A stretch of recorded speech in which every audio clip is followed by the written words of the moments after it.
ഭർത്താവും സ്വർഗത്തിൽ full time പാർക്കിലാണ്.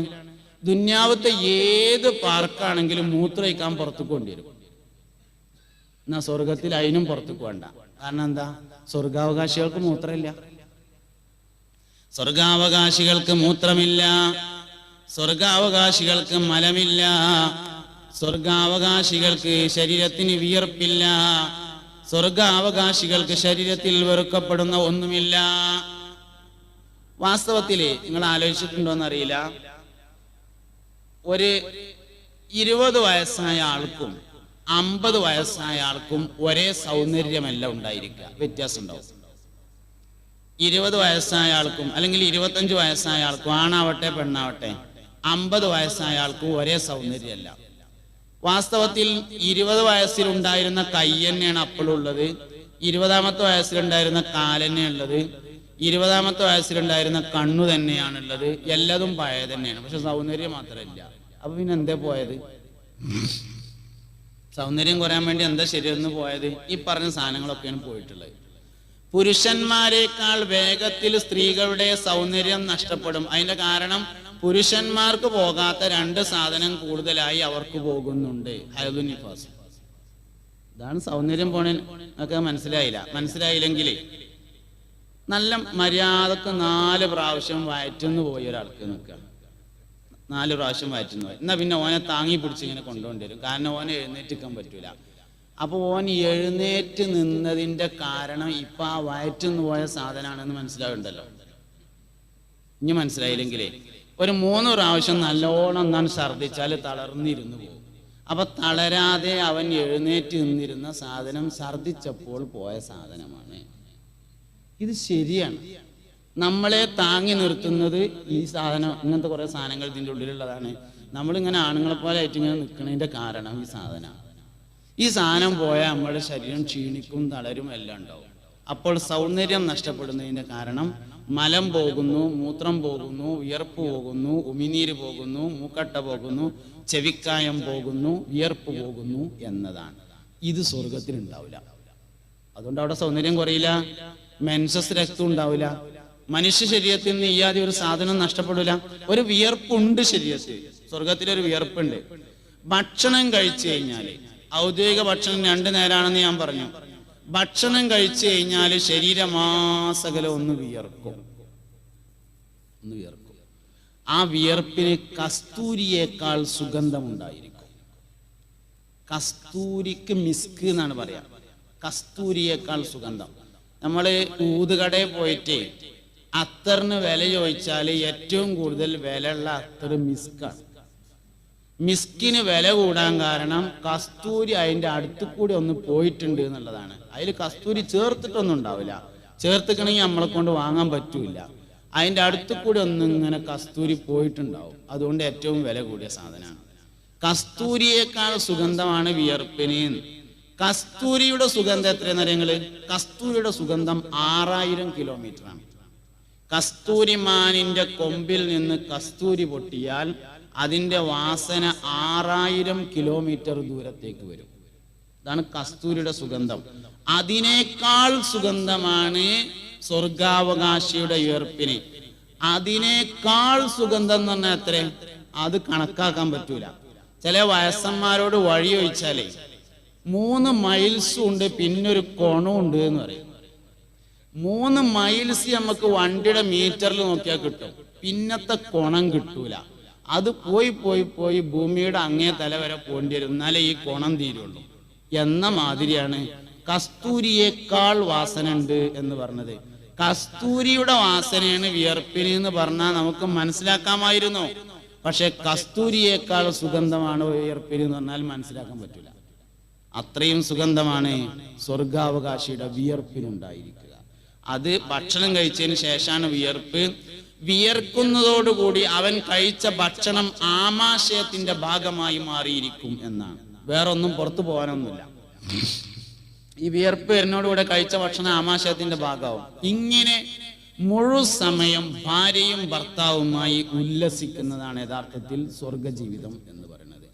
കുടുംബജീവിതം അതിനുള്ളതാണ് എന്ന് മനസ്സിലാക്കിയാൽ കുടുംബജീവിതത്തിലെ എല്ലാ പ്രയാസങ്ങളും സ്വർഗീയ ജീവിതത്തിലുള്ളതാണെന്ന് നമുക്ക് മനസ്സിലാവും.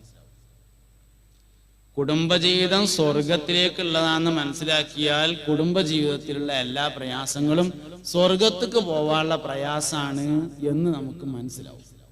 അത് മനസ്സിലാക്കാൻ കഴിഞ്ഞില്ലെങ്കിൽ എന്തിനാ അങ്ങനെ അടങ്ങാറാകണത് എന്നേ തോന്നുള്ളൂ. ചിലർ പറയലുണ്ട്, എന്തിനാ റബ്ബേ ഈ ജീവിതം.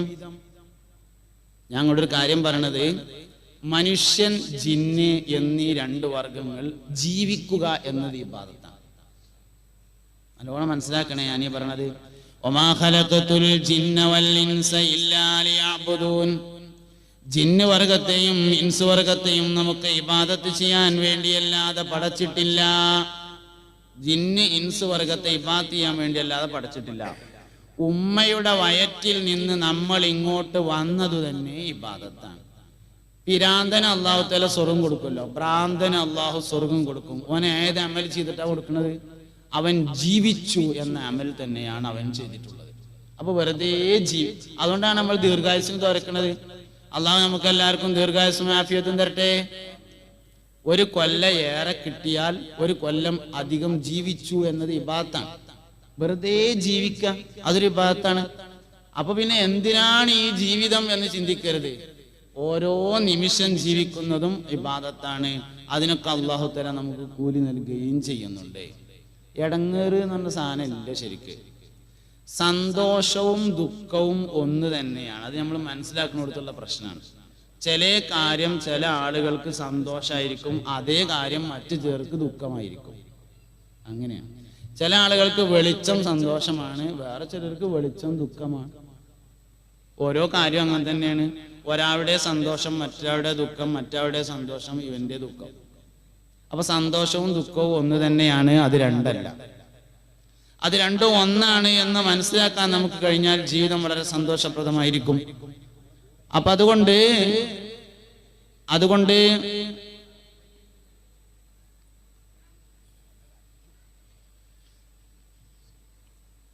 ശബ്ദം കുറവാന്നാ പറഞ്ഞത്. ഞാൻ അടുത്തേക്ക് നിന്നാ മതി, എന്നാ ശരിയാവും അല്ലേ? ഞാൻ അടുത്തേക്ക് നിന്നാ ശരിയാവും. അത് ശരിയാക്കണം, ശരിയാക്കണം. ഞാൻ ദൂരെ എന്നതാണ്, അത് എൻ്റെ കുഴപ്പമില്ല. അത് എനിക്ക് ശീലമായതാണ് ഇങ്ങനെ ദൂരക്ക് പോവല്ലേ. അത് പോലെ കുഴപ്പമില്ലല്ലോ. എൻ്റെ കുഴപ്പത്തിന് പോലെ പറഞ്ഞത്. ഓക്കെ,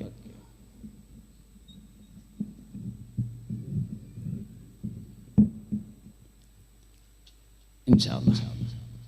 അപ്പൊ ഞാൻ പറഞ്ഞത് സ്വർഗജീവിതം എന്നതാണ് യഥാർത്ഥത്തിൽ കുടുംബജീവിതം.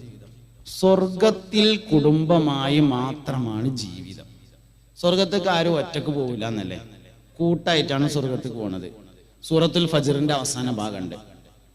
യാ അയ്യതുഹൻ നഫ്സുൽ മുത്മഇന്ന ഇർജിഇ ഇലാ റബ്ബികി റാദിയതൻ മർദിയ ഫദ്ഖുലി ഫീ ഇബാദി വദ്ഖുലി ജന്നതി. സ്വർഗാവകാശികൾ സ്വർഗത്തിലേക്ക് പോകുന്നത് കൂട്ടമായിട്ടാണ്. സ്വർഗത്തിലേക്ക് പോകുന്നവരുടെ കൂട്ടത്തിൽപ്പെട്ടാൽ സ്വർഗത്തിൽ പോകാം. നരകത്തിലേക്ക് പോകുന്ന ആളുകളുടെ കൂട്ടത്തിൽപ്പെട്ടാൽ നരകത്തിൽ പോവേണ്ടി വരും. അപ്പൊ സ്വർഗാവകാശികളുടെ കൂട്ടത്തിൽ പെടണം. സ്വർഗാവകാശികൾ സ്വർഗത്തിലേക്ക് പോവാൻ വേണ്ടി വരി നിൽക്കുന്നത് 120 വരികളിലായിരിക്കുമെന്ന് ഹബീബുനാ റസൂലുള്ളാഹി. സ്വർഗത്തേക്ക് പോവാൻ 120 വരി ഉണ്ടാവും. അതിൽ ഏതെങ്കിലും ഒരു വരിയുടെ പിന്നിൽ പെട്ടാൽ സ്വർഗത്തിൽ പോവാം. പക്ഷേ പടച്ചോനെ അതിൽ ഏതെങ്കിലും ഒരു വരിന്റെ പിന്നിൽ നിർത്തണേ എന്ന് ദ്വാരക്കാൻ പാടില്ല എന്നാ.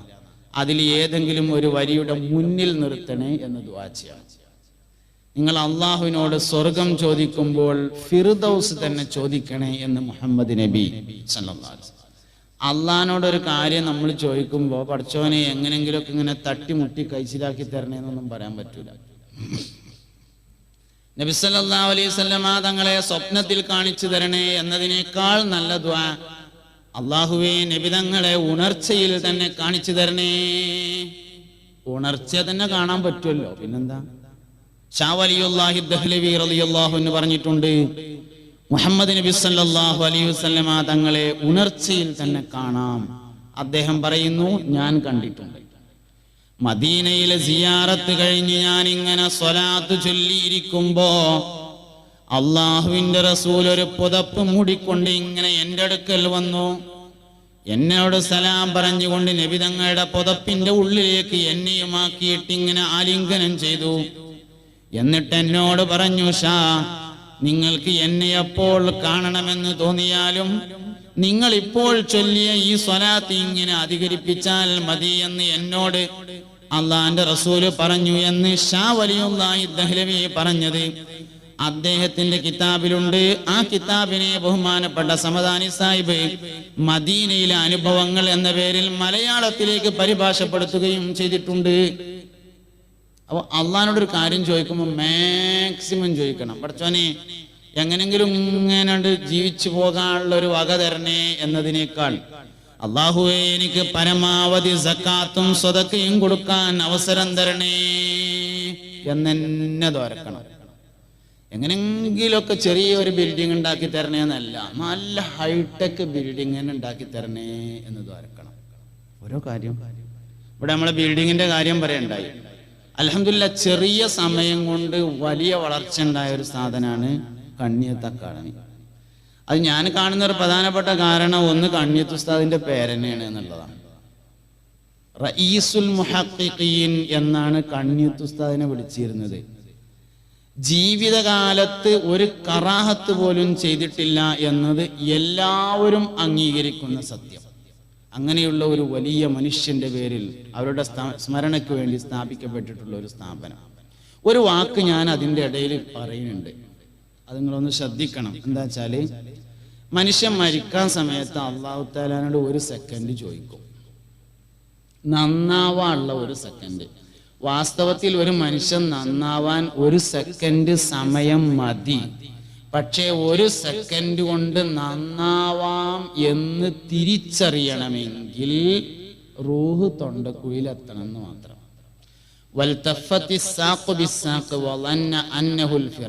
മരിക്കുകയാണ് എന്ന് ഉറപ്പായി കാല് കൂട്ടി ഉരസിയാല്, കാല് കൂട്ടി വരുത്തുമ്പോഴാണ് മരണം ഉറപ്പിക്കുന്നത്. ലോകത്തുള്ള എല്ലാ ജീവികളുടെയും അവസാനത്തെ ചലനം കാലുകൾ കൂട്ടി വരുതലാണ്. ഒരു കോയിനെ അറുത്താല് കുറെ സമയം ജറവൊക്കെ ഇട്ട് ഇങ്ങനെ അടിക്കും, പിന്നെ അവസാനം രണ്ട് കാലും ഇങ്ങനെ കൂട്ടി വരുതും, അതോടെ അവസാനിച്ചു. മനുഷ്യനും അങ്ങനെ തന്നെയാണ്, അവസാനത്തെ ചലനം കാലുകൾ കൂട്ടി വരുതലാണ്. അപ്പോൾ ഉറപ്പായി. അപ്പോൾ മനുഷ്യൻ ചോദിക്കും അള്ളാഹുവിനോട്, റബ്ബി ലൗല അഖർതനി ഇലാ അജ്രിൻ ഖരീബ്, പടച്ചോനെ ഒരു സെക്കൻഡ് തരുമോ, ഫഅസ്സദ്ദഖ വഅകും മിനസ് സാലിഹീൻ, ഞാൻ സ്വതക്ക കൊടുത്ത് സ്വാലിഹീങ്ങളിൽ പെട്ടുകൊള്ളാം. ഈ ആയത്തിൽ വലിയൊരു തത്വമുണ്ട്. ഒരു സെക്കൻഡ് കൊണ്ട് സ്വാലിഹാവാനുള്ള എളുപ്പ വഴിയാണ് സ്വതക്ക. അതിലപ്പുറം ഒന്നും പറയണ്ടെന്നാണ് എനിക്ക് തോന്നുന്നത്. ഒരു സെക്കൻഡ് കൊണ്ട് സ്വാലിഹാവാനുള്ള എളുപ്പ വഴിയാണ് സ്വതക്ക എന്ന് പറയുന്നത്. അത് ഇൽമിന്റെ വഴിയിലായ ജാരിയ സ്വതക്കയാണെങ്കിൽ പറയുകയും